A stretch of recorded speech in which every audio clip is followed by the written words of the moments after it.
Hey everyone, this is chapter, I believe, 13. It's technically chapter 2 of part 2 of Gustav A. Vetter's Dialectical Materialism, a Historical and Systematic Survey. Um, but since it's hard to put that into a title, right? So this will just be 13.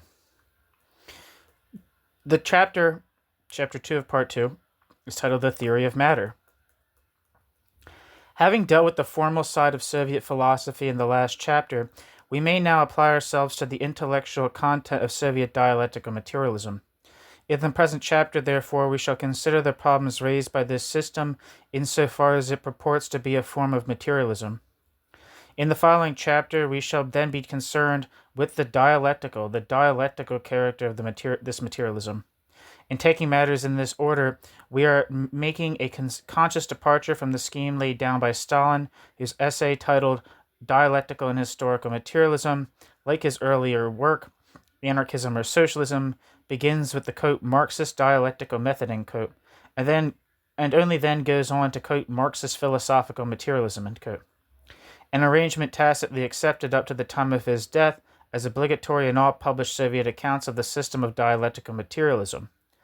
Leonov, who adheres to this scheme in his book Outline of Dialectical Materialism, published in 1947, and who is praised on that account in the discussion on his book arranged by the Academic Council of the Philosophical Institute on the 23rd and 25th of December 1948, has indeed attempted to provide a theoretical justification for this procedure.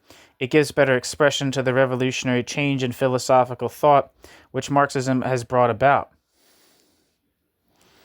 To this it must be replied that the scheme is an illogical one, for dialectic in the Soviet view is not just a method merely, but also, and in the first place, itself. Dialectic itself is a property of the motion of matter.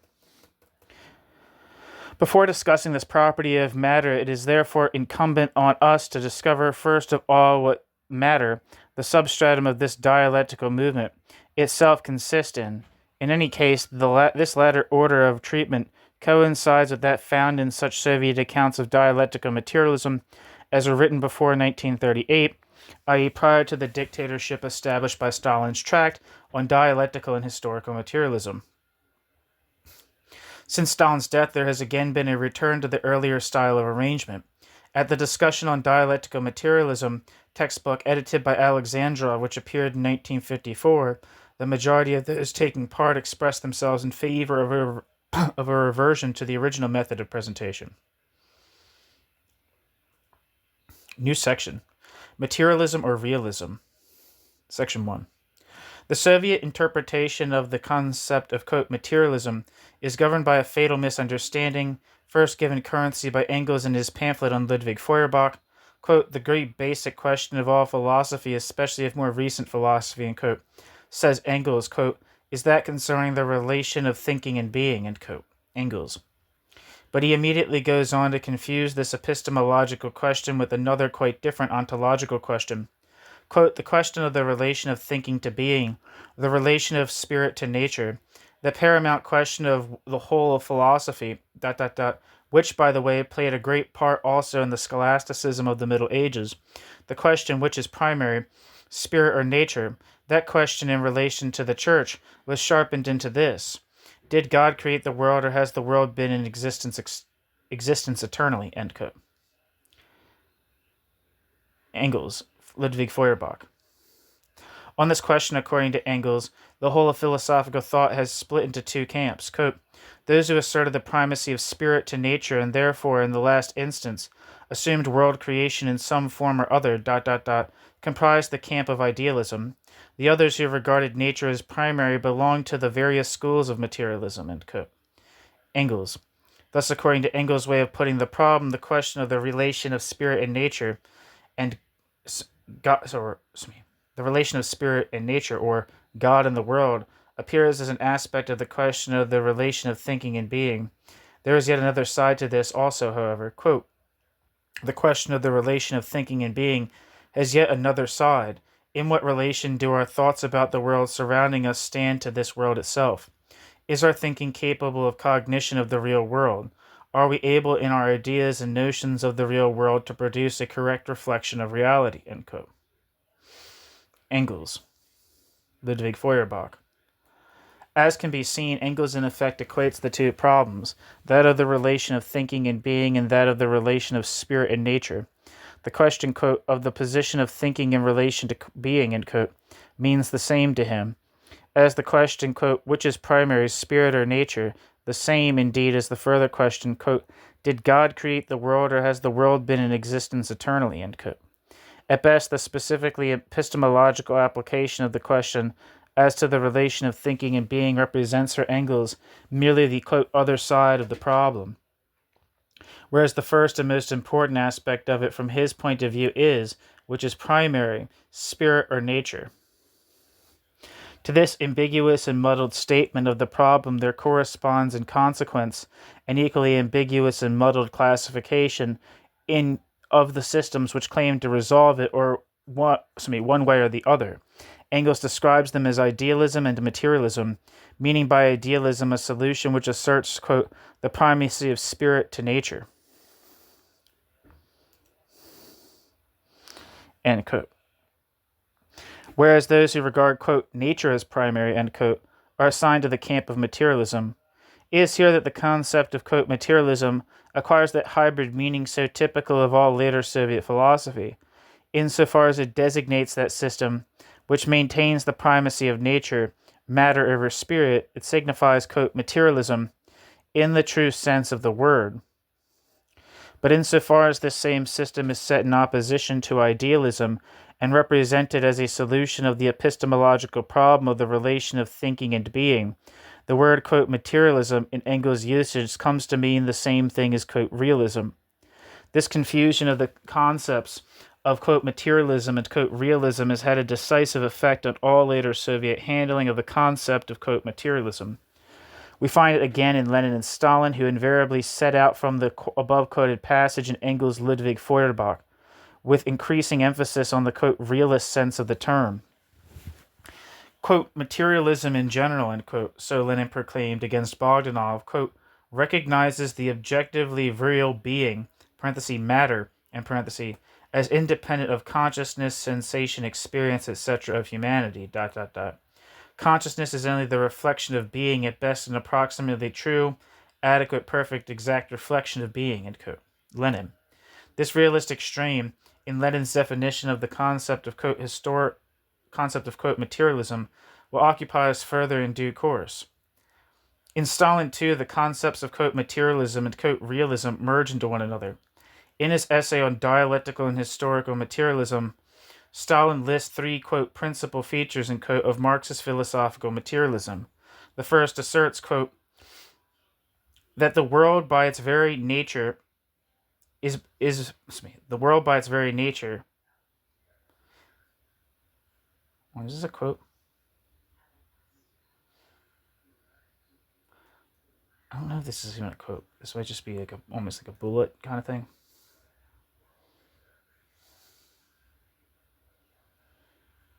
Yeah, I don't know. The first asserts that the world is by its very nature material, that the multifold phenomena of the world constitute different forms of matter in motion.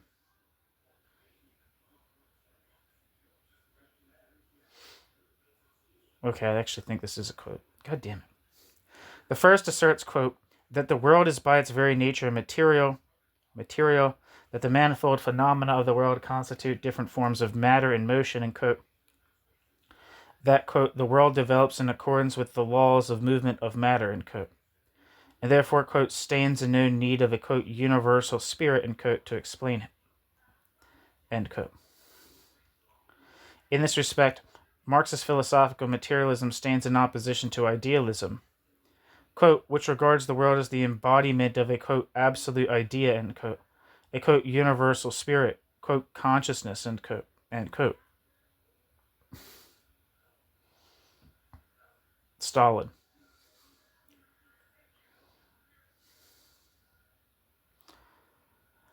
Although the meaning implicit in the first principal feature is that of, quote, materialism, Stalin's formulation of the second feature immediately confounds it once more with that of, quote, realism, and does so by relying yet again on the passage from Engels' Ludwig Feuerbach. Quote, contrary to idealism, which asserts that only our mind really exists, and that the material world being, nature exists only in our mind, in our sensations, ideas, and perceptions, the Marxist material philosophy holds that matter, nature, being, is an objective reality existing outside and independent of our mind, that matter is primary since it is the source of sensations, ideas, mind, and that mind is secondary, derivative since it is a reflection of matter, a reflection of being, ... End quote. Stalin.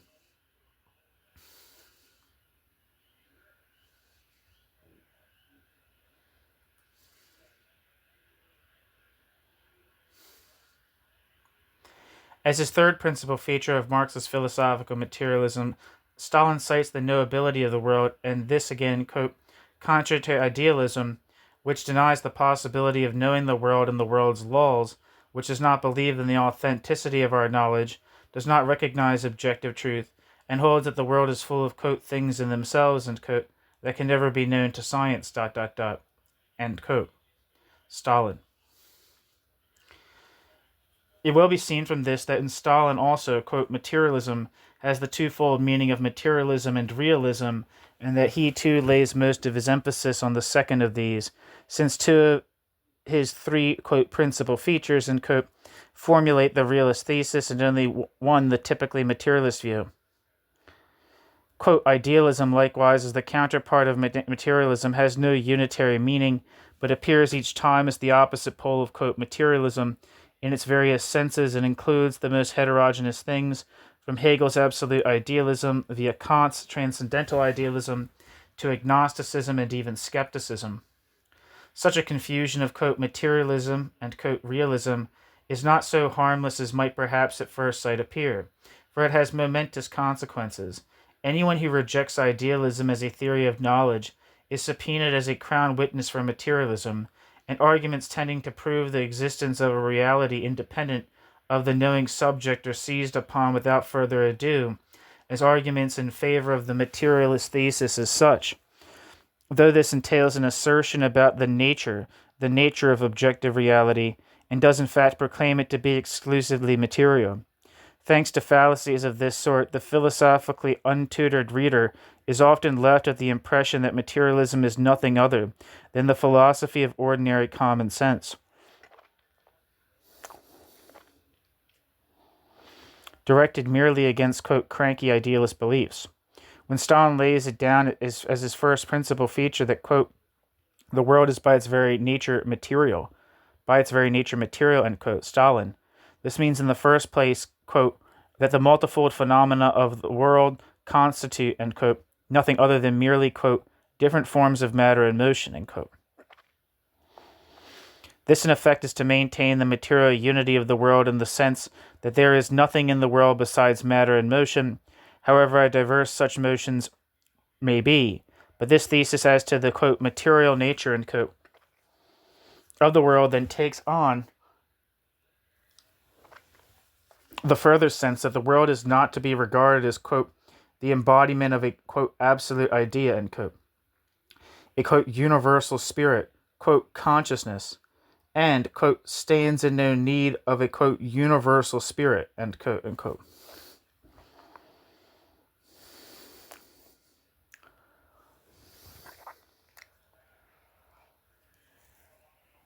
Stalin. This is also to maintain a form of materialistic monism in the sense that the material world is the sole existent, leaving no room for any additional spiritual principle. Quote, matter in its perpetual change and motion, end quote, says Alexandrov's textbook, quote, is the ground and essence of all the multiplicity of the world. There is no other world but that of matter in an infinite process of development. Materialism decisively rejects all idealist and religious hypotheses as to the existence of another world, end quote. Alexandrov.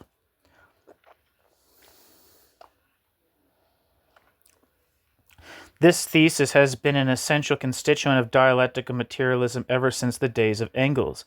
Against Dühring, who maintained the unity of the world to be given in its being, Engels maintains, quote, The real unity of the world consists in the world's materiality, and this is proved ... by a long and protracted development of philosophy and natural science, end quote. Engels.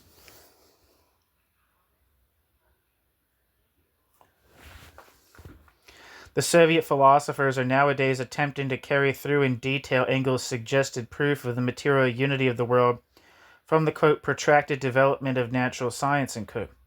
They argue more or less as follows. Copernicus' establishment of the heliocentric system provided the first step towards proving the material unity of the world.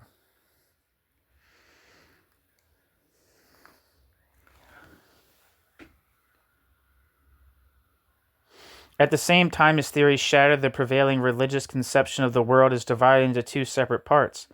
The view, namely, that, quote, Earth represents a material, sensuous, and at the same time unclean and sinful world, in which everything is transient and perishable, whereas, quote, heaven, on the contrary, is a, quote, spiritual, supersensory, and inaccessible sphere, thanks to the heliocentric system, though Earth has become one planet among others, and the contrast between earthly and heavenly is thereby fallen to the ground. Galileo, too, produced a similar effect by proving that celestial bodies are not ideally spherical, as the theologians had maintained, claiming to perceive in this a radical difference between such bodies and the material, quote, sinful earth, end quote. Further stages in the establishment of the proof of the material unity of the world are marked by Newton's general law of gravitation, and above all by spectrum analysis, which has demonstrated the presence in celestial bodies of the same elements as are found on Earth.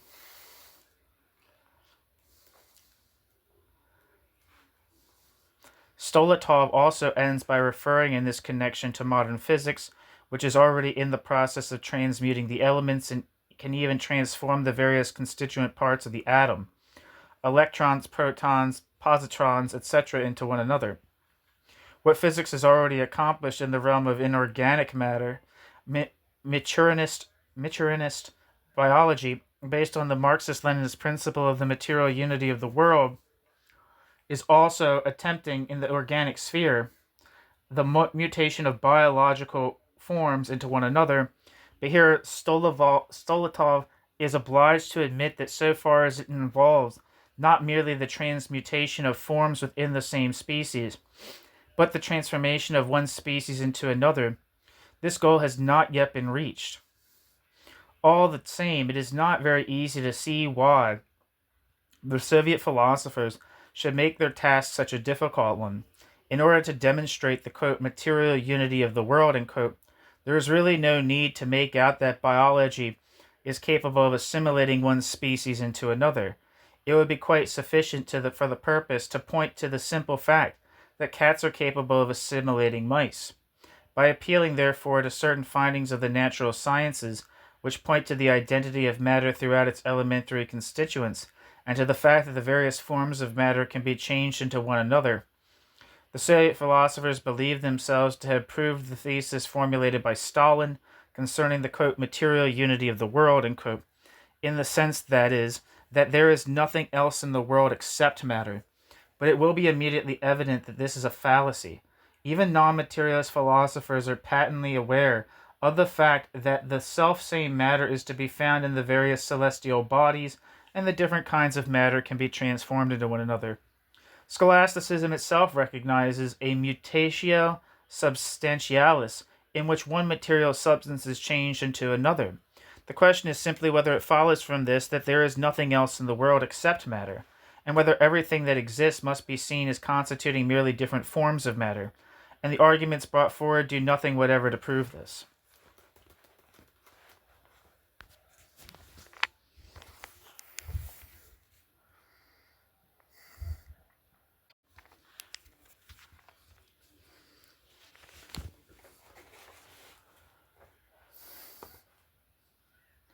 New section. Section 2. The Leninist concept of matter.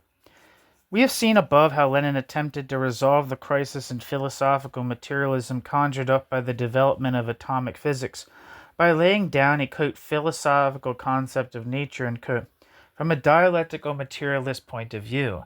In order to evade discussion of the problems as to the structure and nature of matter, in view of the difficulties presented in this field, Lenin defined matter in purely epistemological terms. Quote, matter is a philosophical category denoting the objective reality which is given to man by his sensations, and which is copied, photographed, and reflected by our sensations, while existing independently of them. End quote. Lenin. Or, as Lenin later says elsewhere, quote, matter is that which, acting upon our sense organs, produces sensation. Matter is the objective reality given to us in sensation. End quote. Lenin. The philosophical concept of matter is therefore essentially bound up for Lenin with the problem of the origin of our knowledge, i.e., with the question as to the relation between knowledge and reality, between subject and object, and has no intrinsic concern with that of the structure or inner nature of matter. Quote, materialism and idealism differ in their respective answers to the question of the source of our knowledge, and of the relation of knowledge and of the, quote, mental in general to the physical world, or the question of the structure of matter, of atoms and electrons is a question that concerns only this, quote, physical world, end quote, end quote. Lenin thereby believes himself to have overcome this, quote, crisis in philosophical materialism, for it had consisted in the fact that certain scientists and philosophers had supposed either that matter was reducible to electricity, Augusto Righi, or that it had disappeared altogether, Hulevig. But according to Lenin, the new discoveries in physics had created a crisis only for, quote, metaphysical anti-dialectical materialism, based as it was on the recognition of immutable elements, quote, of the immutable substance of things, end quote, and so forth, end quote. As Soviet philosophy sees it, metaphysical materialism of this kind is exemplified, for instance, in the position of Descartes, who identified matter with extension, and likewise in the doctrines of the French 18th century materialists and their 19th century successors in Germany, Vogt, Buchner, and Maleschotte, who supposed the essence of matter to consist in certain mechanical properties. The Russian mechanists who then came to see the ultimate essence of things in the electron are also of this company. Thus Stepanov, for example, wrote, quote, matter as such exists as sensibly perceptible to us in the form of negative electrons and positive nuclei, end quote. Stepanov. But since dialectical materialism, with its philosophical concept of matter, does not set out from the structure of specific properties of the latter, it cannot be affected by perennial fluctuations in the scientific notion of matter. Quote, the sole, quote, property of matter, with whose recognition philosophical materialism is bound up, is the property of being an objective reality. Of existing outside our mind, end quote.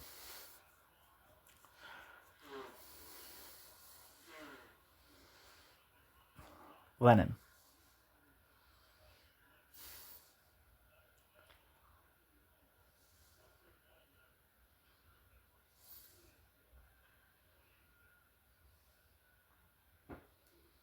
I think that's Lenin. Might be Stepanov, actually. I'm not sure.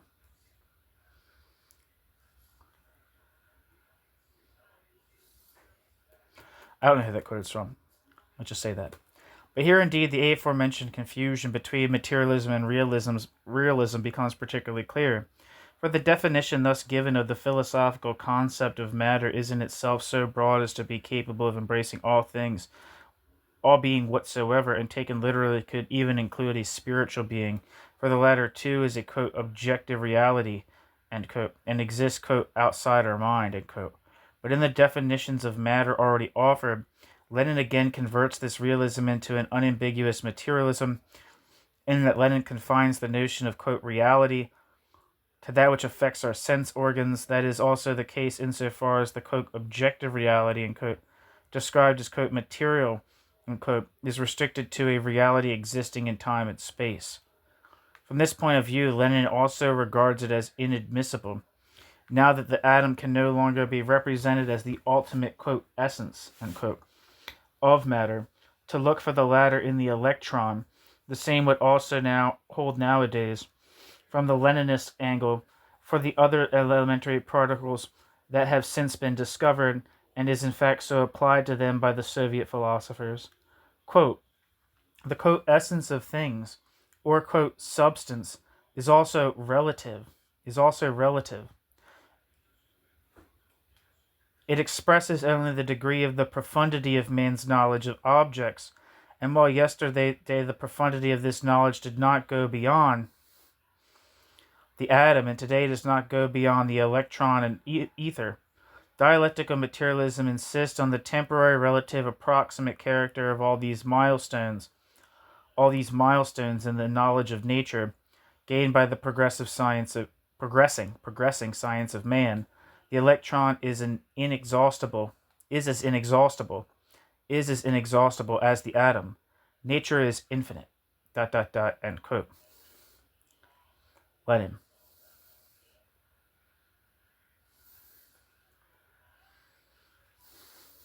One second.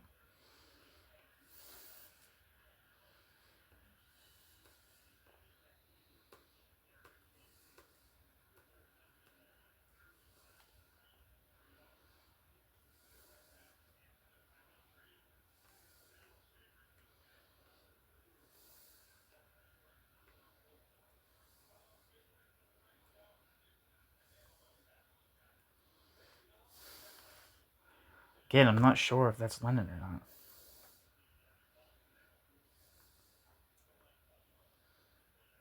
Anyway, where the hell am I? In this fashion, Lenin fancied himself to have ensured his philosophical materialism against all doubts arising from the further progress of the sciences. The discovery of some atomic particles, even supposing that these again should turn out not to be the smallest ultimate constituents of matter, supposing indeed the possibility of probing further ad infinitum, all this would in no way signify that, quote, matter has disappeared, unquote.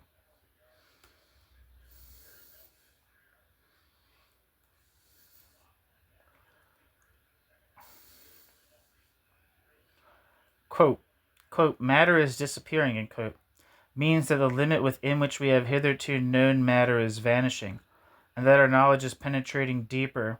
Properties of matter are likewise disappearing, which formerly seemed absolute, immutable, and primary, impenetrability, inertia, mass, etc., and which are now revealed to be relative and characteristic only of certain states of matter, end quote. Since the appearance of the first edition of this book, a very considerable shift has occurred on this topic within Soviet philosophy. Until 1951, it was generally taken for granted that a distinction had to be drawn between the, quote, philosophical and the, quote, scientific or, quote, physical concepts of matter, and this distinction was commonly attributed to Lenin. But at the end of 1951, Foprosi Philosophie published an article by F.T. Arkhiptsev, in which a number of authors were hotly attached to making this distinction. Some weeks later, the, quote, Bulletin of the Academy of Sciences of the USSR also brought out an article on similar lines by I.V. Kuznetsov. In it, the responsibility for introducing this distinction between the two concepts of matter was ascribed to the, quote, Menshevizing idealists, and notably to A.M. de Borin. Among the younger, quote, professional philosophers, and, quote, A.A. Maximov, M.A. Leonov, M.E. Omel-Yanovsky, and others were singled out as exponents of this view. But it is evident that the above authors were merely acting as scapegoats here. For until 1951, the distinction was part of the generally accepted stock of dialectical materialist theory. In the first edition of the Great Soviet Encyclopedia, it was described as a, quote, necessary presupposition for the consistent tenure of a materialistic line of philosophy, end quote. It was also generally upheld, and not by Leonov only, in the textbooks of dialectical materialism. In distinguishing between philosophical and scientific concepts of matter, the former was taken to include what has just been said of Lenin's account of matter, while the scientific concept represented the picture of the internal structure of matter, answering to the current position in science. Whereas the former was regarded as immutable, the latter was treated as a merely, quote, relative truth, and, quote, to be improved upon periodically with the advance of the sciences. According to the new theory, however, there is only one concept of matter, namely the philosophical. The latter is exceedingly broad. It covers all types of matter, known and unknown. Everything that it covers... The latter is exceedingly broad. It covers all types of matter, known and unknown. Everything that has been, is being, or has yet to be found out from nature. Scientific concepts, on the other hand, reflect individual aspects and properties of objective reality. The special sciences, physics, chemistry, and biology investigate different types of matter, their physical, chemical, and biological properties, etc. Hence, there cannot be different concepts of matter. There are only different concepts of the various forms and types of matter.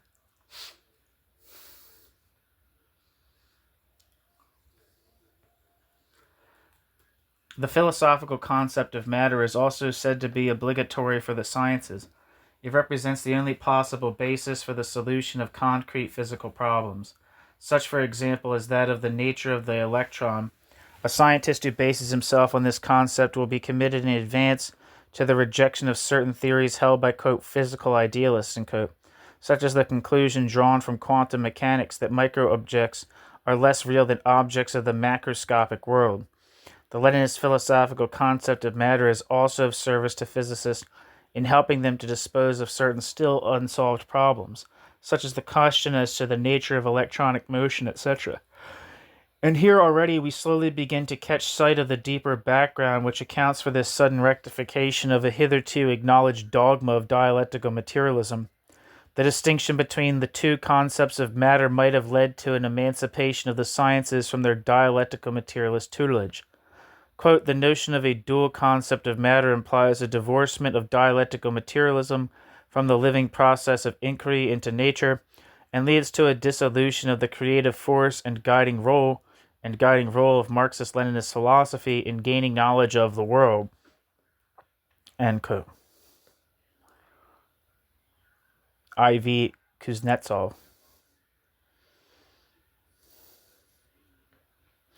Moreover, this separation of the two concepts might accentuate still further the scornful treatment of materialist philosophy on the part of certain scientists and lend countenance to an, quote, objectivist blurring of the opposition between Soviet and bourgeois science, the former developing on the basis of Marxist-Leninist philosophy, and the latter tied to the apron strings of a reactionary idealism. Kuznetsov likewise accuses adherents of the dual concept of matter of contravening Lenin's clear and explicit recommendations by espousing a quote, neutral and, quote, non-party line for science in the struggle against idealism. The doctrine of the two concepts of matter has thus been done away with. The author's collective of the new textbook on dialectical materialism, edited by Alexandrov, already adheres to the new line and considers the Leninist philosophical concept to be the only concept of matter. We have seen how this Leninist concept defines matter solely from an epistemological standpoint and tells us nothing of what matter is in itself. Above all, there is no unambiguous answer to be had either from Lenin or the later Soviet philosophers to the really important question, is matter in the last resort a substance or is it not? Lenin was not enamored of the term, quote, substance.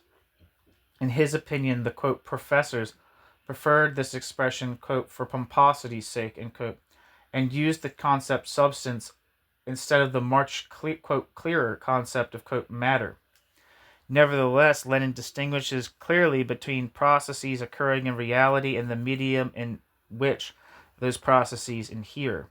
Commenting on imperial criticism, which denied any substantial basis to reality, Lenin remarks that this comes to the same thing as supposing a sensation without matter or a thought without a brain. In his book, Materialism and Imperial Criticism, Lenin devotes a special section to the question, quote, is motion without matter conceivable, end quote, and answers it with a decided negative, in emphatic contrast to those, quote, consistent idealists, end quote, who say, quote, it moves, end quote, and that is all, end quote, Lenin. And despite his distaste for the concept of, quote, substance,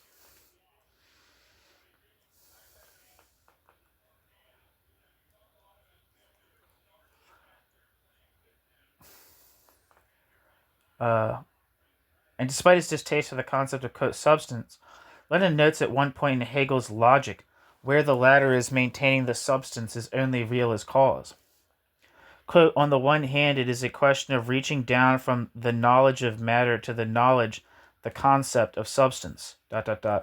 On the other hand, however, the real knowledge of causes is a reaching of knowledge beyond the external aspect of phenomena and down into their substance, end quote. Elsewhere, however, Lenin more often appears to take it as if there were no ultimate substantial basis to nature in general. This being the case where he speaks of matter as, quote, infinite in depth, end quote. As we know already, he was prepared to reckon with the possibility that even the electron might prove in turn to be composed of still smaller particles, and that nature indeed might be infinite also on the microscopic scale. At one point in Hegel's logic, where the latter is discussing the dialectic of finite and infinite, Lenin observes, quote, apply this to the atom versus the electron, matter throughout infinite in depth, ... end quote.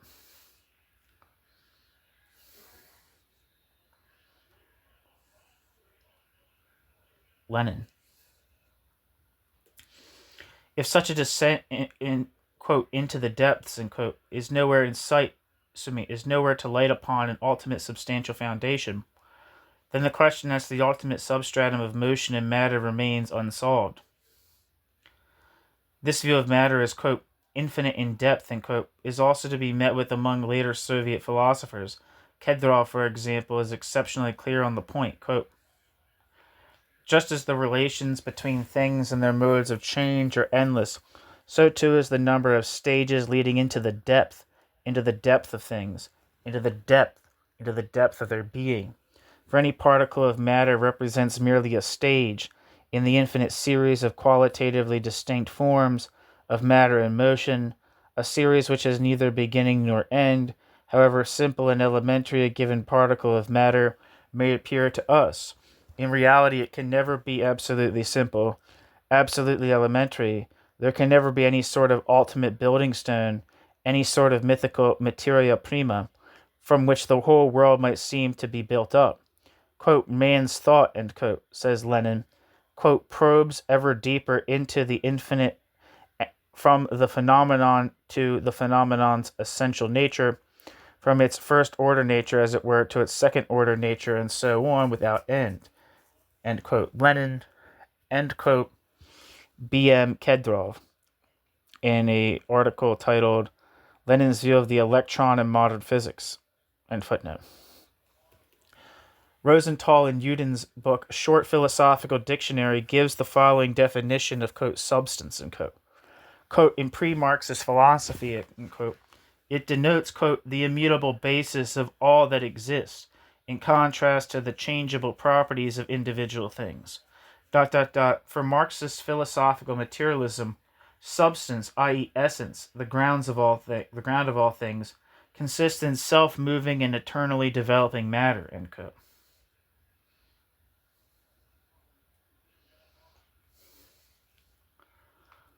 M. Rosenthal and P. Euden.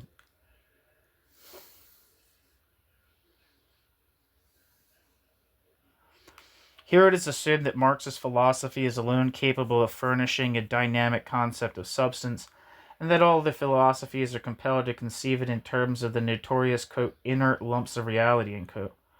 In addition to this concept of substance, we also encounter another in Soviet literature, deriving rather from Spinoza and holding that it must necessarily be regarded as causa sui.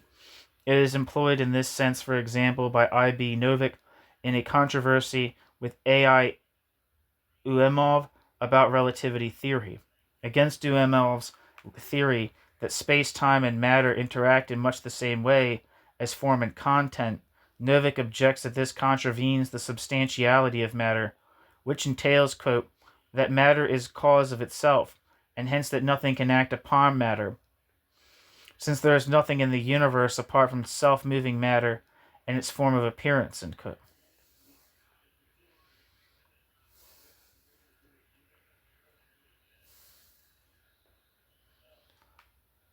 End quote. I.B. Novick in an article titled On Reciprocal Relations of Space, Time, and Matter, published in 1955. And footnote. But as with Spinoza, it is mistakenly inferred from this that the autonomy characteristic of substance implies an absolute independence.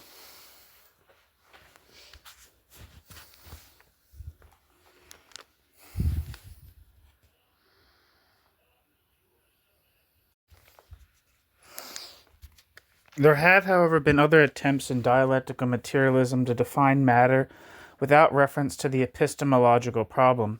Engels, in doing so, could find no better definition of the concept of, quote, matter than that it is an, quote, abstraction or, quote, abbreviation used in place of the endless multiplicity of concrete existing manifestations of matter. Quote, matter is nothing but the totality of material things, from which this concept is abstracted, and motion as such nothing but the totality of all sensuously perceptible forms of motion. Words like matter and motion are nothing but abbreviations in which we comprehend many different sensuously perceptible things, ... End quote. Engels. Dialectics of Nature. We have already noted how in furtherance of this notion of Engels's, the concept of matter is sometimes taken in Soviet philosophy to be simply the most general concept of all, like the concept of ends in scholasticism. Mitten gives a particularly clear formulation of this idea. Quote, matter is the entire world existing independently of us.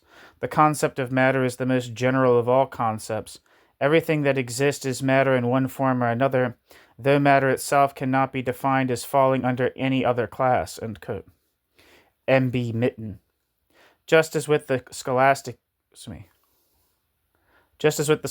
ends, Mitten too conceives it impossible to, quote, assign a specific difference, end quote, to the concept of matter.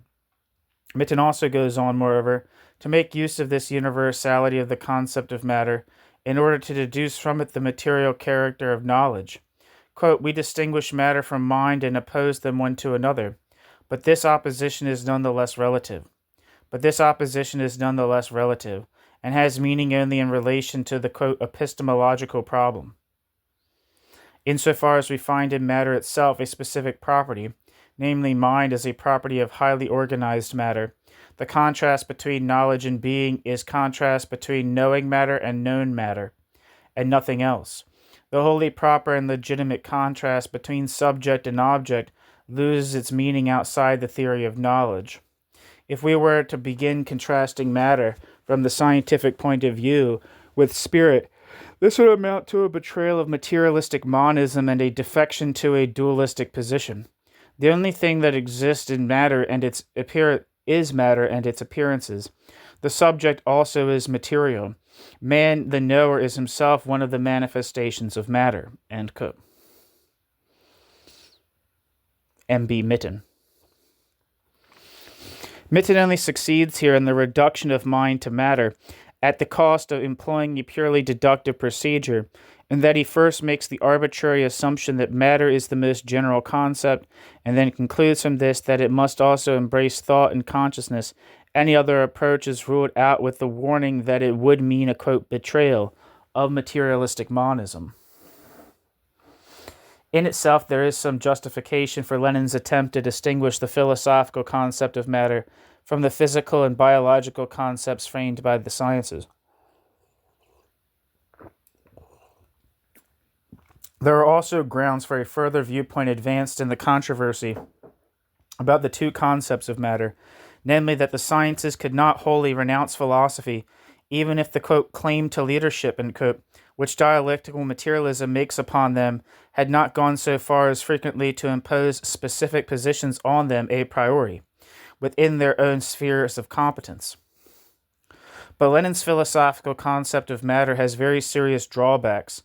First to be mentioned here is the quite arbitrary limitation of all reality to material reality, which is tacitly presupposed in Lenin's definition, though without any theoretical justification. A further major defect is that Lenin's philosophical concept, adapted as it is for purely epistemological purposes, has nothing to say about matter as such, what it is in itself, and more especially that Lenin and Leninism deal so confusedly with the problem of substance, which is of such importance in philosophy, when Lenin, and still more plainly the Leninists, refer to matter as, quote, infinite in depth, end quote, and understand this to mean that in the process of dissecting matter into molecules, atoms, subatomic particles, etc., no end, no, quote, ultimate building stone, end quote, is ever reached. Such a view shows striking affinities with those very opinions of certain modern scientists which Lenin, for his part, attacked so fiercely. The view, namely, that, quote, the concept of substance has been superseded by those of the field and conformity to law. The, quote, states or, quote, processes in nature are self-sufficient, not states of anything or processes in anything. Modern physics is not a physics of substance, but a physics of the, quote, field. Lenin, who devoted such energy to belaboring these same scientists for assuming the possibility of motion without anything that moves, should have had every reason, therefore, for paying more attention to the concept of substance and for defining it philosophically with greater precision. There is one final objection to be raised against the use made by Lenin and the Soviet philosophers of the philosophical concept of matter. If it implies matter to be that which exists independently of consciousness and acts upon our sense organs, this independence and priority of matter in regard to consciousness can be understood in two different ways. Firstly, as an epistemological priority, in that the material world is not created by the knowing consciousness of man, but conditions the latter. Secondly, however, as an ontological priority, in that the being of matter, nature, presupposes no consciousness of any kind, such as an intelligent first cause outside it, but on the contrary itself gives rise to consciousness out of its own being. But both Lenin and Leninists infer, from an intrinsically correct belief in the epistemological priority of matter to its ontological priority, which constitutes an obvious misuse of the, quote, philosophical concept of matter, end quote. We have already noticed a passage from Mitten in which the misuse is plainly evident, but it also emerges very clearly from the second of the three theses in which Stalin summarizes Marxist philosophical materialism. Quote, contrary to idealism, the Marxist materialist philosophy holds that matter, nature, being, is an objective reality existing outside and independent of our mind. That matter is primary since it is the source of sensations, ideas, mind, and that mind is secondary, derivative, since it is a reflection of matter, a reflection of being that is thought a product of matter, which in its development has reached a high degree of perfection, namely of the brain, end quote. What was that? Stalin. The claim that thought is a product of matter and has no need of any substantial mental principle. The claim that thought is a product of matter and has no need of any substantial mental principle cannot be justified by representing thought as conditioned in thought's content by an external world that is independent of it. New section. Section 3. Matter and motion. Although the Leninist philosophical concept of matter offers us no answer to the question as to what matter is in itself, Soviet philosophy does have some things to say about certain properties of matter. More especially, there are three theses which serve to specify the properties of matter. 1. Matter is eternal, uncreated, and indestructible. 2. Matter is essentially in motion. 3. This motion in matter is not a circular motion from which nothing emerges, but essentially an upward movement, an evolution or history. As to the first thesis concerning the entirety of nature, there is not very much to be said.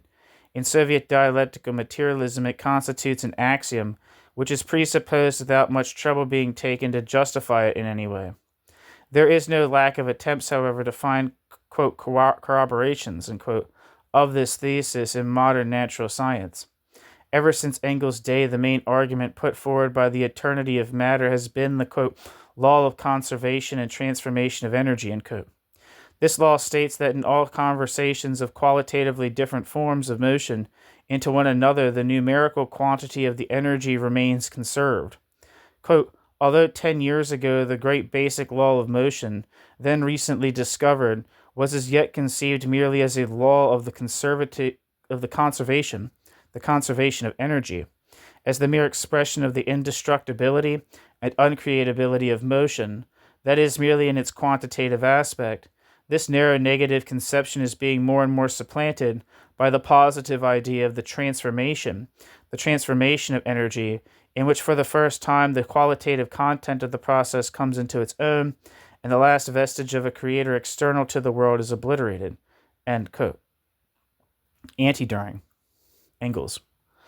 And just as motion is taken on the strength of this law to be uncreatable, so matter is also, we know from experience and from theory, according to Engels, quote, that both matter and its mode of existence, motion, are uncreatable. End quote. Engels. The first thesis stands in strange contrast to the third, whereby the world movement is to be thought of not as an endless cycle, but as an ascending process of development, an evolution, and therefore presupposes a beginning.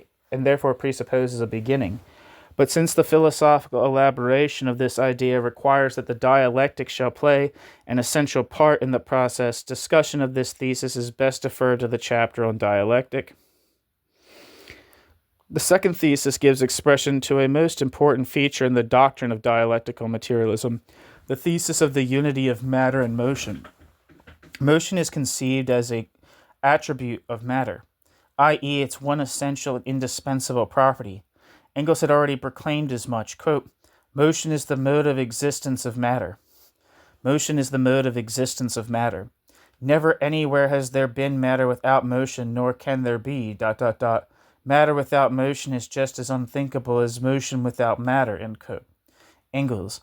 Lenin follows Engels, quote, whether we say the world is moving matter or that the world is material motion makes no difference whatever, end quote. Lenin.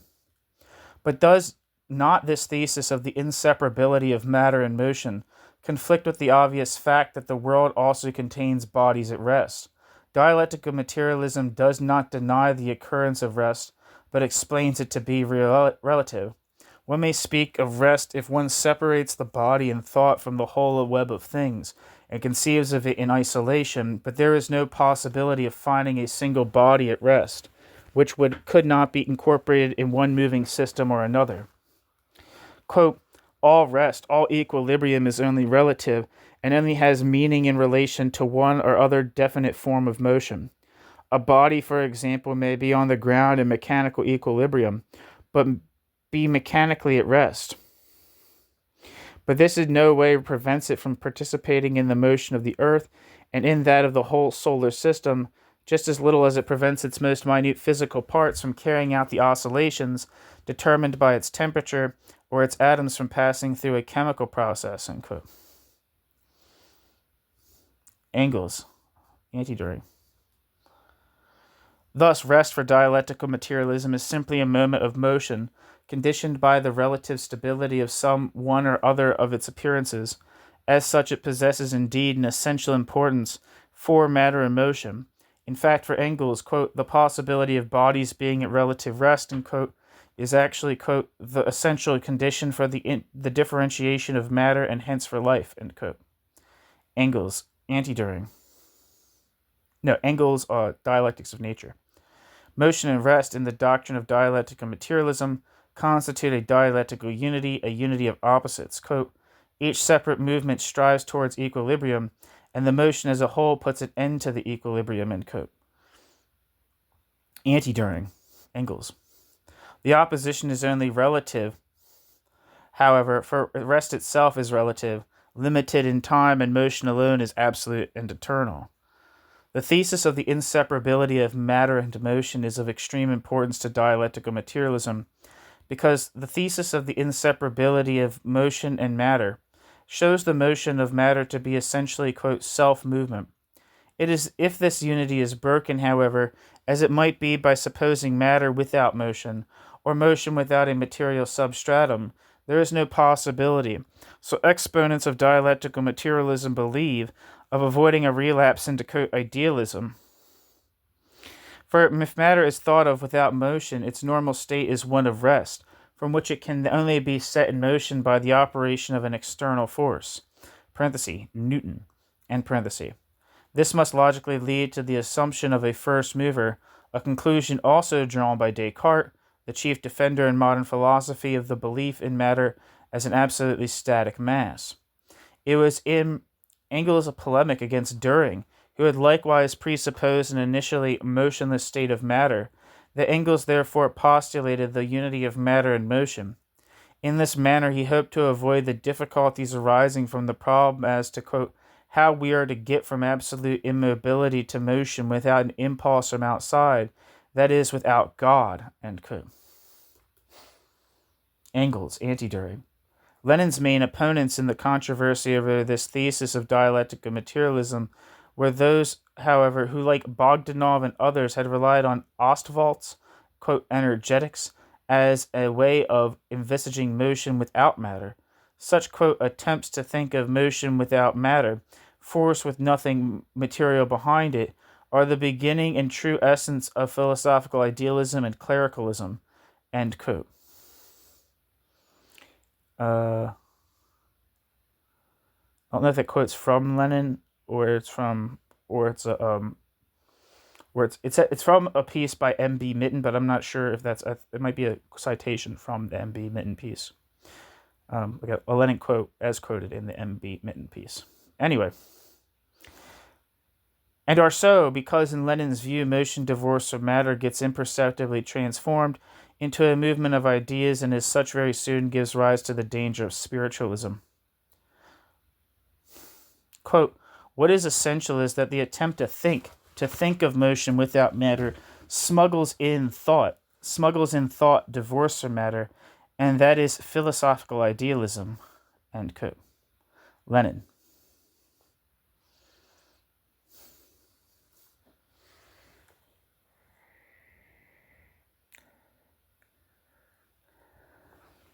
In addition to Kant and Ostwald, the Soviet philosophers also condemned Bergson as a champion of dynamism among bourgeois philosophers, since Bergson, too, accepted the possibility of motion without an underlying medium. Footnote. Not that we wish to maintain, however, that Ostwald's, quote, energetics should actually be regarded as, quote, dynamism, i.e. as a doctrine of accidents without a substance. The fact is, rather, that Ostwald, I don't know if I'm saying it right, Ostwald, for some reason I feel like it's German, I don't know, that Ostwald conceived of energy as in self as substance, a view that has lately found acceptance also among many scholastic writers. Quote, in view of the overall significance that energy has for the whole conception of natural phenomena, it might well be described in accordance with its own law of conservation as a substance in the truest sense, end quote. W. Ostwald.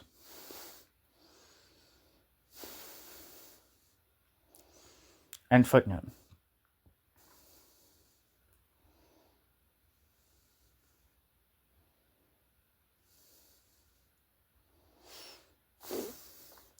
In the Soviet Union itself, similar views were upheld by the Menshevizing idealist, of whom Timiansky, for example, maintained that motion is, quote, self-governed, self-inclusive, self-moving, end quote, and that, quote, the concept of the motion of motion is not alien to us, end quote.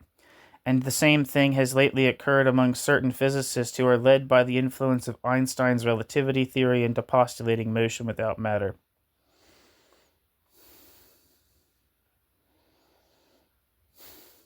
When dialectical materialism speaks of motion as an attribute of matter, it is nevertheless wary, in doing so, lest motion should be understood in this context in a purely local, mechanical sense, as was done by quote, metaphysical materialism, end quote. in that it reckoned only with unchangeable material particles moving in space. In Soviet philosophy, this was the standpoint of mechanism. Timir Yazev and Zeitlin et al. But the official Soviet philosophy understands motion in a wider sense as equivalent to change in general. This too goes back to Engels. Quote, motion is not merely change in place in fields higher than mechanics, it is also change in quality. End quote. Engels, Dialectics of Nature. In detail, Engels lists the following as major forms of motion. Quote, motion is cosmic space, motion in cosmic space, mechanical motion of smaller masses on a single celestial body. The vibration of molecules is heat. Electric tension, magnetic polarization, chemical decomposition and combination, organic life up to its highest product, thought. At each given moment, each individual atom of matter is in one or other of these forms of motion. End quote. Engels.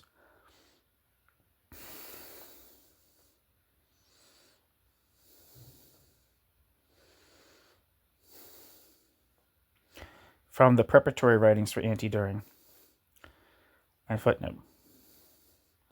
In so saying, Engels and his disciples in Soviet dialectical materialism go out of their way to emphasize that the higher forms of motion cannot simply be reduced to those of lower order. Quote, this is not to say that each of the higher forms of motion is not always necessarily connected with some real mechanical, external, or molecular motion, just as the higher forms of motion simultaneously also produce other forms, and just as chemical action is not possible without change or temperature, and electric changes, organic life without mechanical, molecular, chemical, thermal, electric, etc. changes.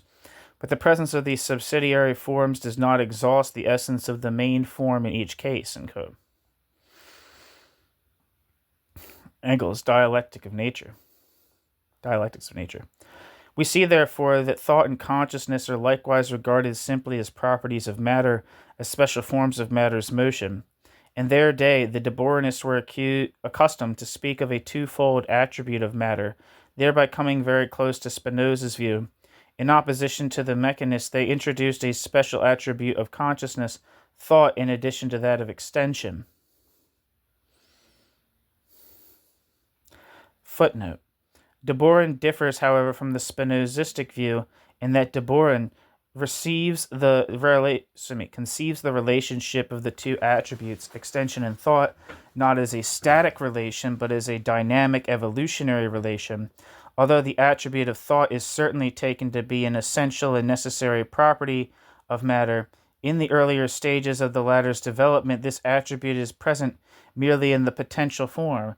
Only later does it emerge as an actual reality. Once matter, in the course of its evolutionary process, has reached a sufficiently high level of internal organization.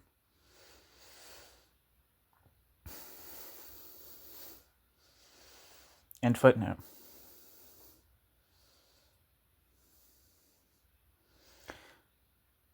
Since then, this has again been rejected by the official Soviet philosophy, which now speaks of matter as having only one attribute, that of motion in general, within which thought is also included as a special form.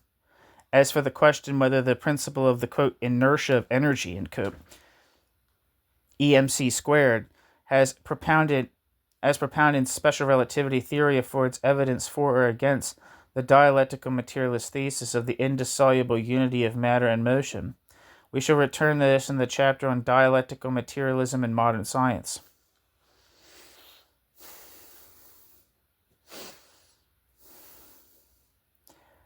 In this dialectical materialist doctrine of motion, there is one point which immediately calls for further examination, namely its decided aversion to the mechanist point of view and its Aristotelian conception of motion, not as change of place merely, but as including any sort of qualitative change whatsoever. As regards the favorite thesis of dialectical materialism, that motion is inseparable from matter and hence the absolute rest, in the sense of absolute lack of change, is nowhere to be found in the universe, there is nothing further to be said against it. The question arises, however, whether it follows from the conception of the motion of matter as, quote, self-movement, that matter is eternal and has no need of a supernatural first cause or creator in order to exist, and both these assertions must be denied. In the first place, it by no means follows from the notion of, quote, self-movement, end quote, that its possessor should exist without beginning or end. Even the law of the conservation of energy merely states that the total sum of energy remains constant so long as the system within which the energy transactions occur continues in being. But nothing can be concluded from this law as to the absolute duration of the process as a whole. But even if the material world and its motion are taken to be eternal, uncreated, and especially if motion is understood in the Aristotelian and dialectical materialist sense as change in general, the existence of a, quote, first mover is by no means rendered superfluous. Only so, indeed, does he appear in his true role, not as a being who gives the whole world mechanism a first push and thereby sets it going, but as a necessarily existing being having ground of his being the ground to me, but as a necessarily existing being having the ground of his existence in himself, he thereby first makes it intelligible how the, quote, movement and change in the universe betrays it as a contingent being. For the decisive ground for postulating a creator God lies not in the fact that the world requires a temporal beginning, but in its existentially conditional character, to which the fact of change bears witness. Why can a changing world not be absolute, i.e., quote, unconditioned? The following argument may help to make this clear. It follows from the principle of sufficient reason that everything existing must have a sufficient reason for doing so. If this principle were to be rejected, it would cut the ground from under all science and all understanding whatsoever, and there would be equal justification for any proposition one cared to maintain. Whence this sufficient reason may either lie outside the thing in question, in which case we speak of its cause, or else in the thing itself, in which case it can be none other than the fact that this thing exists from inner necessity, that unlike contingent things, which do not so exist, it cannot just be or not be, but necessarily is. But if so, it must be immutable and independent of all becoming in time. For if it changes, it will be evident that neither its state at moment A, nor against it moment B, C, etc., is a necessary one. A being thus existing from inner necessity is unconditioned, absolute. Now, since our world changes through time, this shows that it does not exist by necessity and hence is not absolute.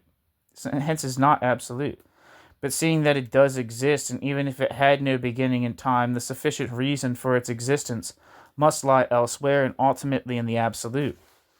In and by itself, therefore, the assumption of the material world as uncreated still offers no sort of threat to a theistic point of view, though anyone who is content with mere ideas as a substitute for thought may well fail to be entirely convinced by arguments to this effect.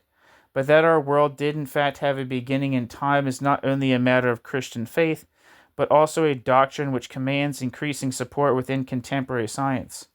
Without entering in detail at this point upon certain astronomical findings, we shall be content merely to refer to the conclusion drawn by Clausius from the second law of thermodynamics, namely that our universe must eventually end up in a condition of, quote, heat death.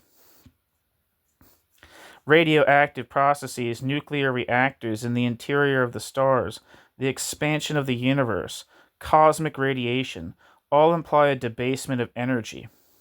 This process of decay is thought of as occurring violently to begin with, but later slowing down and ultimately tending towards a final state. But there is no need on that account to picture this state as one in which movement of any sort, where the hell am I? I accidentally pressed a button.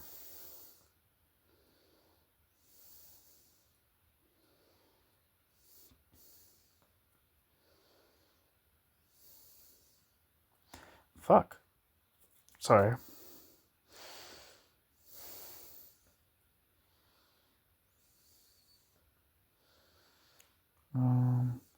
But there is no need on that account to picture this state as one in which movement of any sort will have come to a standstill, or in which all forms of energy will have been wholly converted into heat. Present-day science is of the opinion, rather, that in such a final state there will simply be no more irreversible processes. Such irreversible non-returning processes, reactions, that is, in which energy converted can no longer be returned to the system in its original form, so that a part of the energy has become debased with a consequent increase of entropy, are a feature of the present course of evolution in the universe and give it a specific direction. In the end state to which this course is tending, there will seemingly be no more irreversible processes of this sort. Thought even then, it will still be possible to conceive of reversible processes, such as cosmic rotation, for example. The world's history proves, therefore, to be a non-reversible process tending towards a specific final state, even though the latter need not necessarily turn out to be a state of absolute rest. It follows from this, moreover, that we are entitled to infer the existence of an initial state characterized by a maximum of potential energy and a minimum of entropy. But this rules out the possibility of an eternal cyclical recurrence. Thus, Eddington was able to say, quote, "Whoever wishes for a universe which can continue indefinitely in activity must lead a crusade against the second law of thermodynamics. ... At present, we can see no way in which an attack on the second law of thermodynamics could possibly succeed." End quote.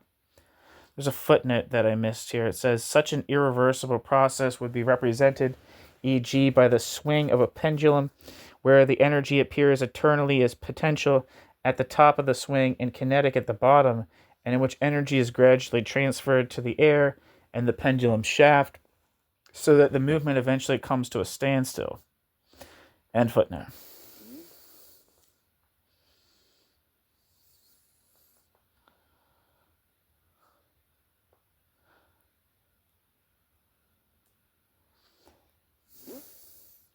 And that last quote was from A.S. Eddington in a book titled The Nature of the Physical World.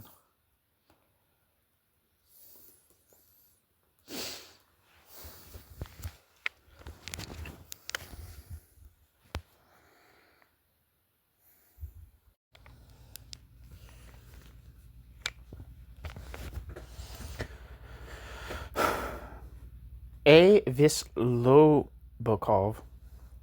who has devoted a curious monograph to the problem of the unity of matter and motion, attempts to evade the implications of a, quote, heat death by attributing to the first law, that of the conservation of energy, the status of a, quote, absolute and eternal law of nature, end quote, while denying this of the second. It holds neither for very small volumes nor for the universe as a whole, which in virtue of its infinity, as postulated by dialectical materialism, cannot be described as a, quote, closed system, but finally he has to admit, quote, though we do not know at present how the heat energy dissipated into space is converted into other forms of energy, science will undoubtedly be able to show in the future how this comes about, end quote. But this recourse to the future gains nothing in credit from the fact that Vyslobokov appeals to the authority of Engels, who likewise left it to the future to show how the heat radiated into space is again transformed into higher forms of energy, or that he conjures up the specter of the class struggle. Quote, the class character of this, quote, theory is manifest. If after a certain period the universe is going to be, quote, dead, what is the point then of struggling for a better life on Earth? The theory of the, quote, heat death of the universe defends the interests of the imperialists, disarms the workers in capitalist countries, and diverts them from the class struggle. End quote. A. Vyslobokov.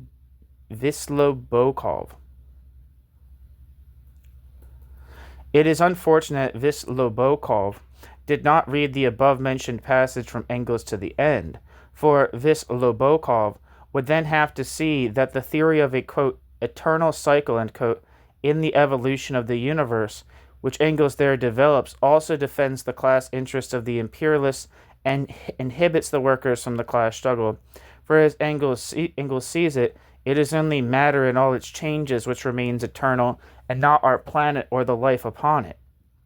Quote, we have the certainty that matter remains eternally the same in all its transformations, that none of its attributes can ever be lost, and therefore also that with the same iron necessity that it will exterminate on the earth its highest creation, the thinking mind, it must somewhere else and at another time again produce it. End quote. Engels. The idea that the history of our universe had a beginning in time insofar open to discussion among contemporary physicists, that attempts have often been made to arrive at an approximate value for the age of the cosmos, in which the various methods employed for the purpose have led to strikingly similar conclusions, namely that the universe came into existence some 5 to 10,000 million years ago. Quote, summing up the knowledge obtained so far, it may be said that we have not encountered any celestial object whose age has proved to be more than about 10 billion years old. About 10 billion years, end quote. Pascal Jordan. Footnote, it may be observed here... Wait, no, hold on. Is that right? Yeah, Pascal Jordan.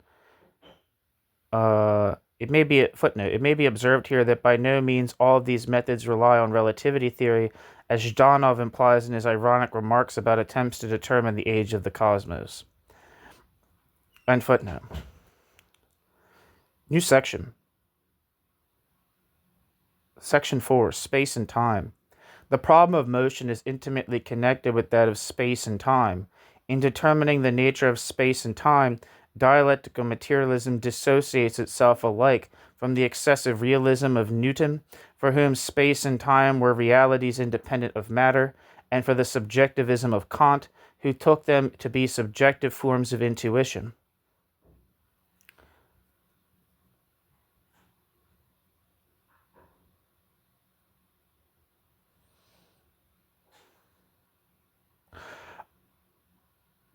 A further antagonist, whom Lenin particularly had in view, was imperial criticism, which regarded space and time as means of ordering experience. Quote, dialectical materialism teaches that space and time are objective forms of existence of matter. End quote.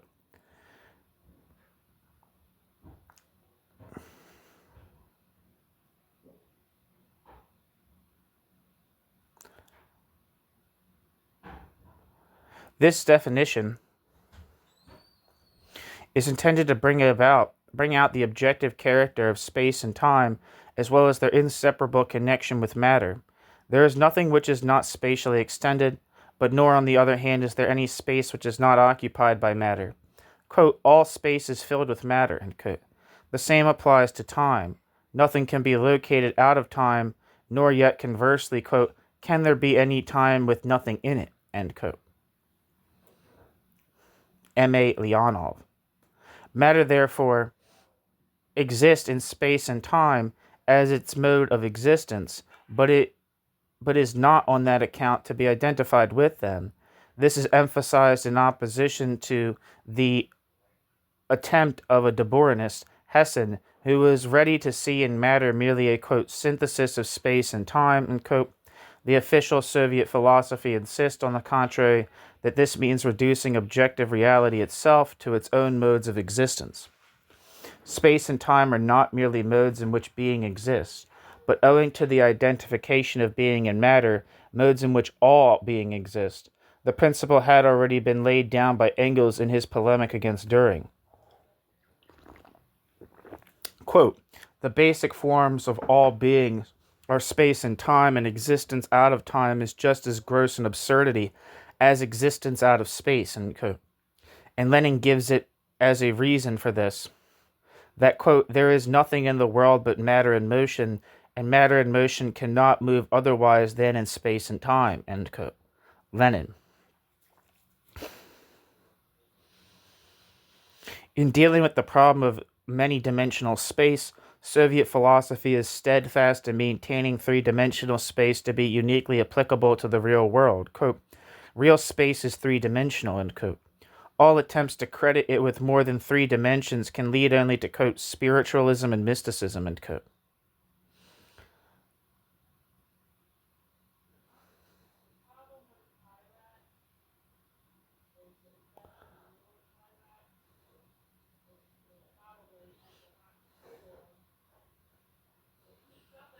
In introducing the concept of, quote, four-dimensional world, end quote, modern physics is seeking merely to express the fact that 3-dimensional space and 1-dimensional time form an inseparable unity. As for the non-Euclidean geometries, it is quite in the spirit of Soviet patriotism that the opportunity does not pass without an express reminder of the fact that a Russian Lobachevsky played a notable part in their development. As with the doctrine of space, so also with that of time, the starting point is the contention that it constitutes a, quote, form of existence of matter, end quote. Quote, time is a form of existence of matter which represents the duration and succession of material processes and expresses the objective connectedness of material motion, end quote. Time, like space, is a basic form of all being, and existence outside it is as unthinkable as existence out of space.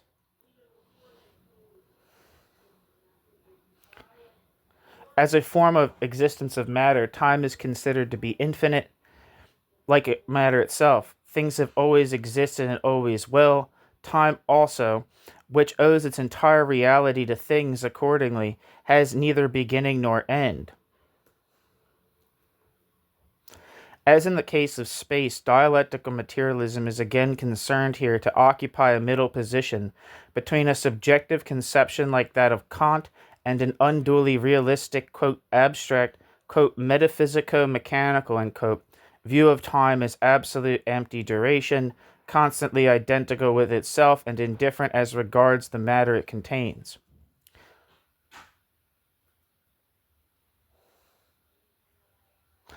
A further essential property of time is its non-reversibility. Past, present, and future cannot be interchanged. Rautsevich, to be sure, went so far in his day in stressing the concrete character of time as objective duration that he even tried to prove from this that it was reversible after all. If time is conceived in the abstract, so he argued, as flowing unbroken from the past, through the present into the future, it plainly appears to be irreversible. But if it is viewed concretely, there can be no denying that it exhibits a certain reversibility. For the development of reality, both in nature and history, does not present itself as a completely straightforward process, having no deviations or regressions. On the contrary, it is often possible to observe certain retrograde tendencies towards stages of evolution which have already been traversed. In nature, for instance, in the form of simplifications in the biological structure of organisms and the functioning of organs, and in history, in the shape of reversions from a more advanced period to a more primitive one. Admittedly, these retrogressions are only relative in character, the main tendency throughout being a progressive one, but they indicate nonetheless a certain, quote, reversibility of time, end quote. It is obvious, however, that much regression in the development of reality, whose objective duration is the basis of time, implies no reversibility of time as such. More recently, it has been customary to refer simply to the non-reversibility of time. Its course runs in one direction only, from past into the future. Space and time are two different forms in which matter exists, but their difference does not exclude their dialectical unity. The latter is already apparent from the study of simple mechanical motion, where the velocity is expressed in terms of spatial and temporal coordinates. But this inseparable connection is more particularly evident in dealing with very high velocities, as in relativity theory. Here, however, we must postpone treatment of the space-time problem in connection with relativity theory. We shall return to the subject in Chapter 5. So long as the doctrine of the two concepts of matter still held the field, a number of authors, among them Leonov, in his textbook on dialectical materialism, and the university teacher V.I. Zvidersky, attempted also to distinguish a philosophical and scientific concept of space and time, but this view was hotly contested. In his more recent and thorough study of the space-time problem, Swiderski accordingly avoids this distinction.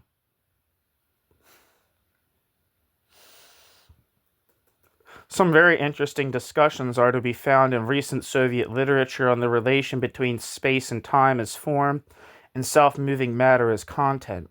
Swiderski summarizes this relationship under three heads. Quote, in the first place, space and time as such are the basic, objectively real forms of existence of self-moving matter.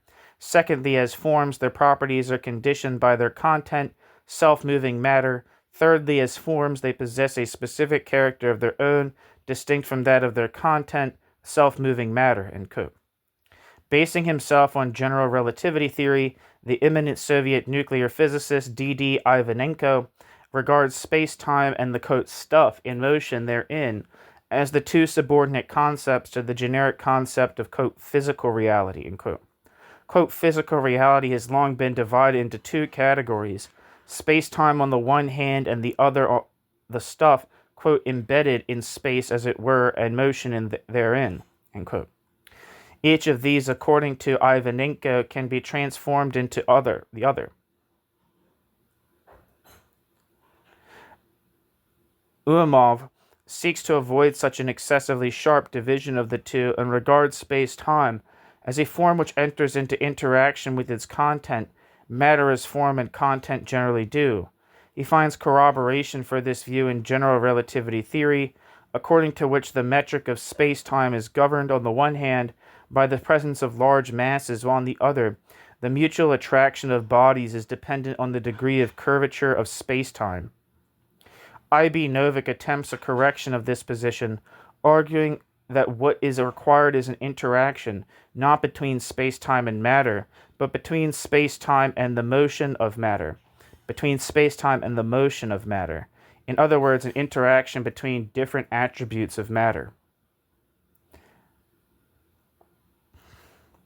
It may be granted at once to dialectical materialism that the basic premise of its conception of space and time, namely that of preserving a middle course between a purely subjective view, Kant, and an unduly realistic approach conceiving of space and time as a pair of realities independent of the material world, is perfectly justified.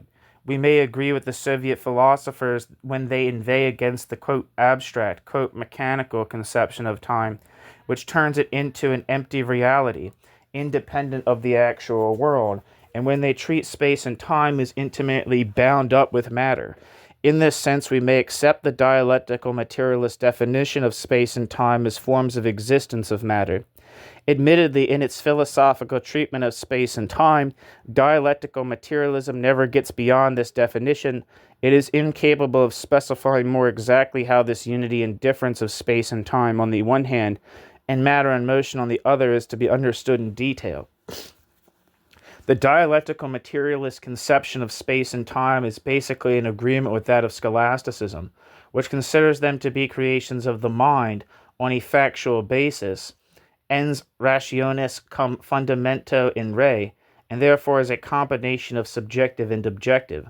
The objective aspect, the factual basis of the concept of space, consists in extending material objects, that of the concept of time, in the succession of states and things.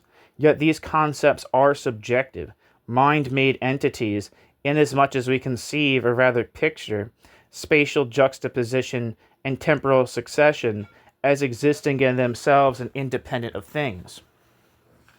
How closely the Soviet conception of space and time approaches this doctrine may be seen, for example, from the polemic of the Soviet mathematician A.D. Alexandrov against the manner in which Eddington, and among Soviet philosophers, Terlecki, interpret the notion of a, quote, frame of reference, end quote, which is central to relativity theory.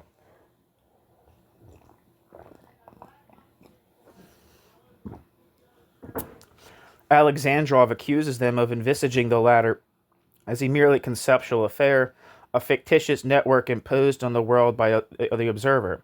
He concedes to this view that initially the frame of reference does also function as a mode of representing space-time. But, quote, the task of the materialist in regard to the concept of a frame of reference or system of coordinates is to discover and establish their objective basis, that they reflect in reality, and thereby to show that they are not merely modes of representation, end quote. Alexandrov. As we shall see below, Alexandrov discerns this objective basis of the space-time frame of reference in the fact that it represents an objective coordination of things and phenomena in space and time, whose existence is independent of our consciousness. Raltsevich, too, comes very near to this view when he makes time, the duration of a thing, depend on its inner structure and organization, but here he identifies time too closely with time's factual basis, duration more especially when he seeks to infer from this that, quote, time is reversible, end quote. Nevertheless, the idea of ascribing a difference of duration to different things, according to their various natures, is basically a very sound one, and that in a much deeper sense than that of Raltsevich, who seemingly thinks of difference of duration only in a purely quantitative sense according to its length. But a different type of duration may also be ascribed to different things according to the degree of perfection of their being. Inorganic matter, such as stone, having one type of duration, plants or animals another, and man with his spiritual nature and ultimately God having others still. But the chief error of the dialectical materialist doctrine of space and time consists once more in the wholly unjustified assertion of Engels and Lenin that space and time represent basic forms of, quote, all being, end quote, and that a being independent of space and time would be an absurdity. Behind it, there lies the usual materialist assumption that all being must be material, but this we have already dealt with earlier, and have therefore no need to enter upon further here. And that is the end of this chapter, which I can't remember what chapter I said it was, but it was chapter 2 of part 2 of Gustav A. Vetter's Dialectical Materialism, a historical and systematic survey. So I think it's chapter 13 that I said it was, but it's chapter 2. And this, yeah. So thank you for listening.